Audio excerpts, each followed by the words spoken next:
Hello दोस्तों, astro stock prediction में आपका स्वागत है। नक्षत्र ज्योतिष, कृष्णमूर्ति ज्योतिष, अष्टक वर्ग, न्यूमरोलॉजी, इन सभी शास्त्रों का यूज़ करके आने वाले दिन का प्रेडिक्शन मैं बोलने जा रहा हूँ।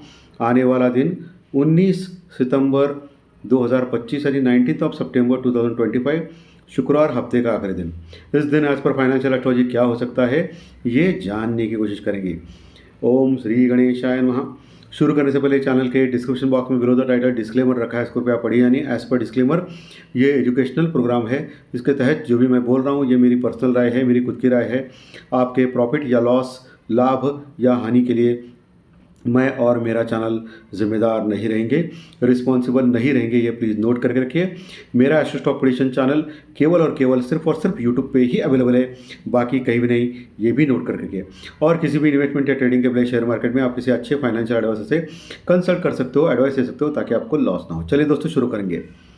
दोस्तों, आज ओपन होने के बाद लगभग 100 पॉइंट का गैप अप हो गया। आज जिन्होंने ओपन होने के बाद कॉल लिया रहेगा उनको बिल्कुल फ़ायदा नहीं हुआ।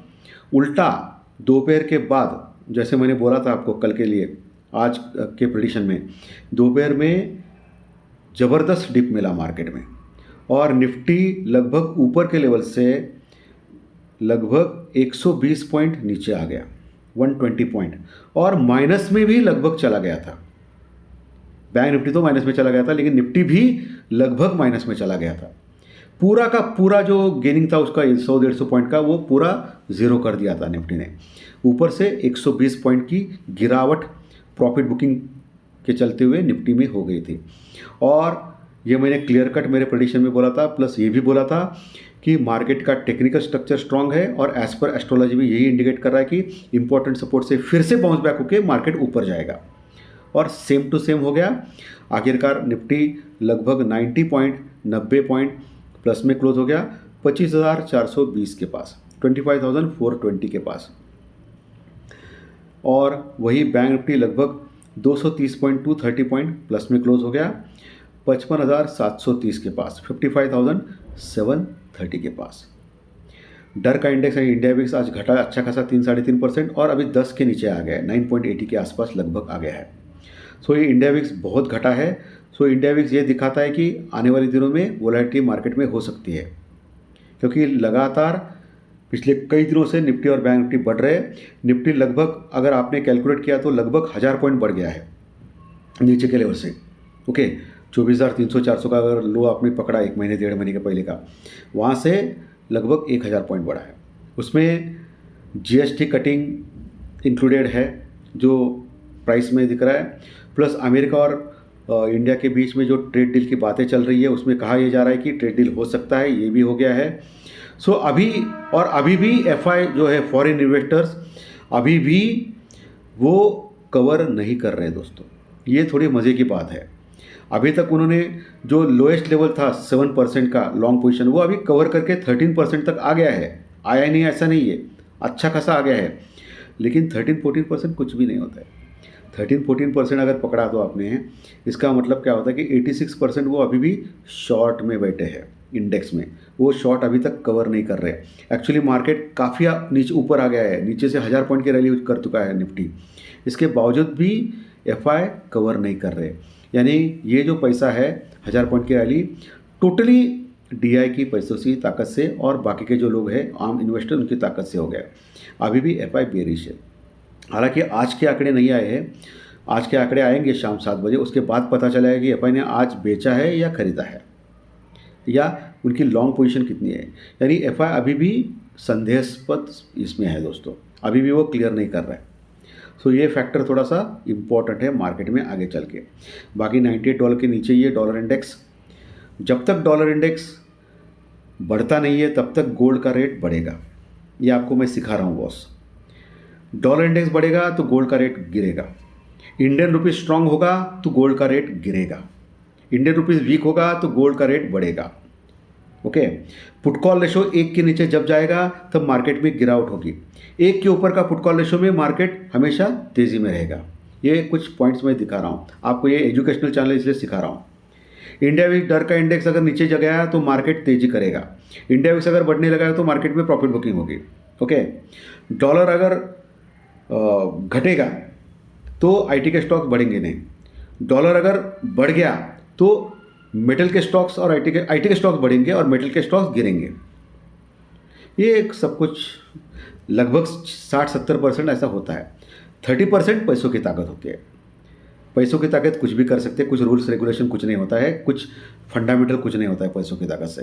लेकिन 60-70% अभी जो मैंने समझा है वैसा होता है, तो पिछले कई साल का एक्सपीरियंस से मैं बात कर रहा हूँ और मैंने ये चीज़ें आपको लगातार बोली है।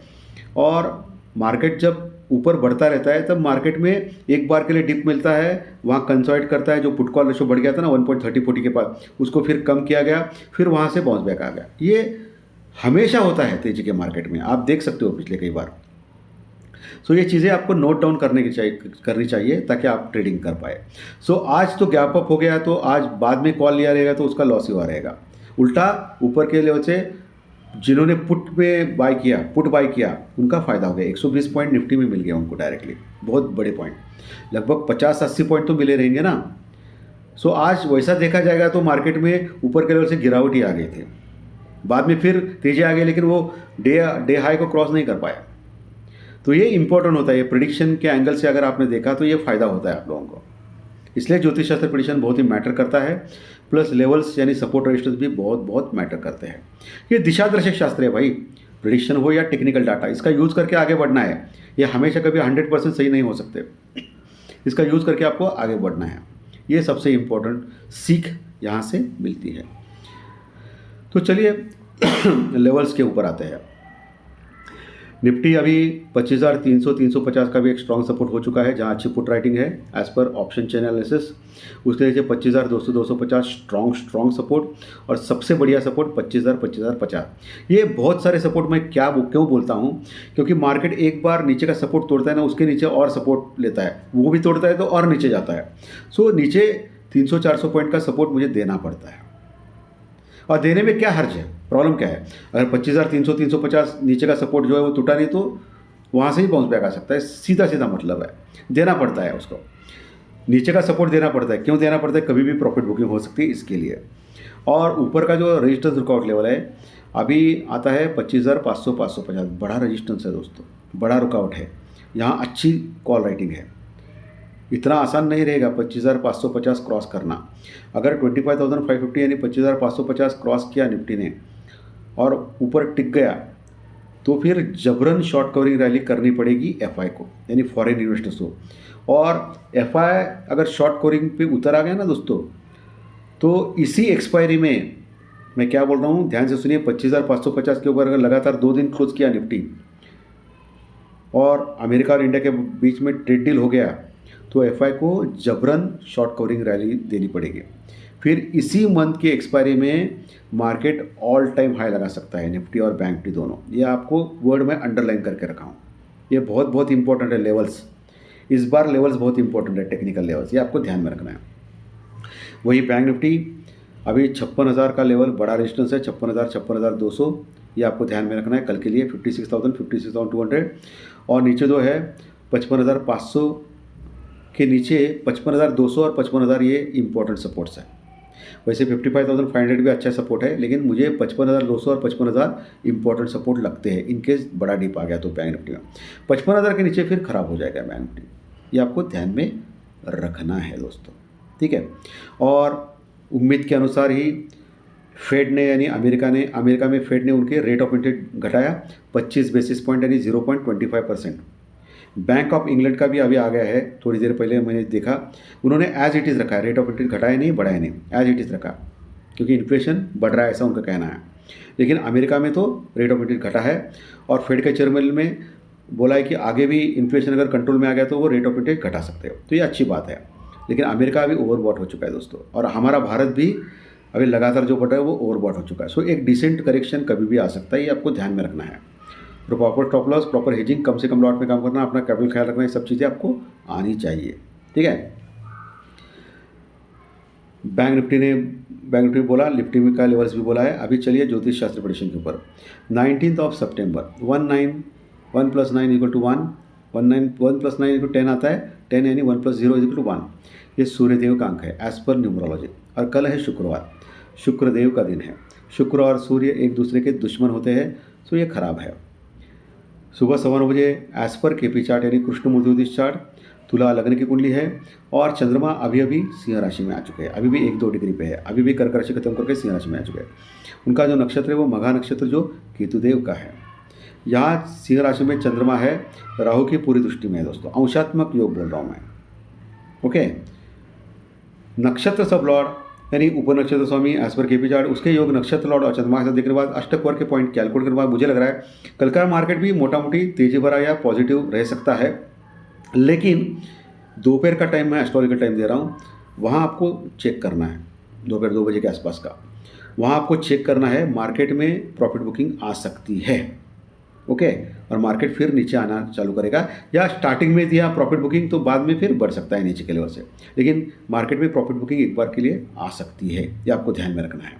लेकिन मोटा मोटी मार्केट का टेक्निकल स्ट्रक्चर स्ट्रांग है और एज पर ज्योतिष शास्त्र प्रेडिक्शन भी ये स्ट्रक्चर स्ट्रांग लग रहा है दोस्तों, ये आपको भूलना नहीं है। चलिए अभी चंद्र राशि के अनुसार आपका कल का दिन कैसे जा सकता है इसके बारे में डिस्कस करेंगे। मेष राशि को अच्छा जा सकता है, वृषभ को खराब जा सकता है, मिथुन को अच्छा जा सकता है, कर्क को खराब जा सकता है, सिंह को अच्छा जा सकता है, कन्या को अच्छा जा सकता है, तुला को खराब जा सकता है, वृश्चिक को अच्छा जा सकता है, धनु को अच्छा जा सकता है, मकर और कुंभ राशि को खराब जा सकता है और मीन राशि को मिक्स जा सकता है। यह मैक्सिमम 80% सही मान्य है, क्योंकि आपकी खुद की जन्म कुंडली इंपॉर्टेंट होती है।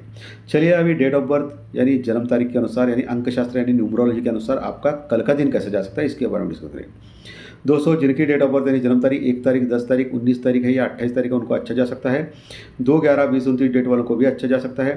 3, 12, 21, 30 डेट वालों को भी अच्छा जा सकता है। जिनकी डेट ऑफ बर्थ 4 तारीख, 13 तारीख, 22 तारीख या 31 तारीख है उनको अच्छा जा सकता है। 5, 14, 23 डेट वालों को भी अच्छा जा सकता है। जिनकी डेट ऑफ बर्थ 6 तारीख, 15 तारीख या 24 तारीख है उनको खराब जा सकता है। 7, 16, 25 डेट वालों को भी खराब जा सकता है। 8, 17, 26 डेट वालों को खराब जा सकता है। 9, 18, 27 डेट वालों को अच्छा जा सकता है। अच्छे रिजल्ट के लिए चंद्र राशि के रिजल्ट और डेट ऑफ बर्थ रिजल्ट एक साथ लेके आइए। दोनों अच्छे तो अच्छा, दोनों खराब तो खराब, एक अच्छा खराब हो तो मिक्स जा सकता है, जाने वाला है, इसकी कोई भी गारंटी चैनल के ऊपर नहीं मिलती है भाई। तो दोस्तों धन्यवाद, आज का विषय अच्छा लगा तो लाइक दबाइए, कमेंट बॉक्स में कमेंट लिखिए और जो नए दर्शक पहली बार चैनल देख रहे हैं वो सब्सक्राइब बटन जरूर दबाएं, ताकि आपको आने वाले सभी वीडियो इसी चैनल के ऊपर सिर्फ और सिर्फ यूट्यूब के ऊपर जरूर देखने मिलेंगे। धन्यवाद, फिर मिलेंगे। Thank you very much.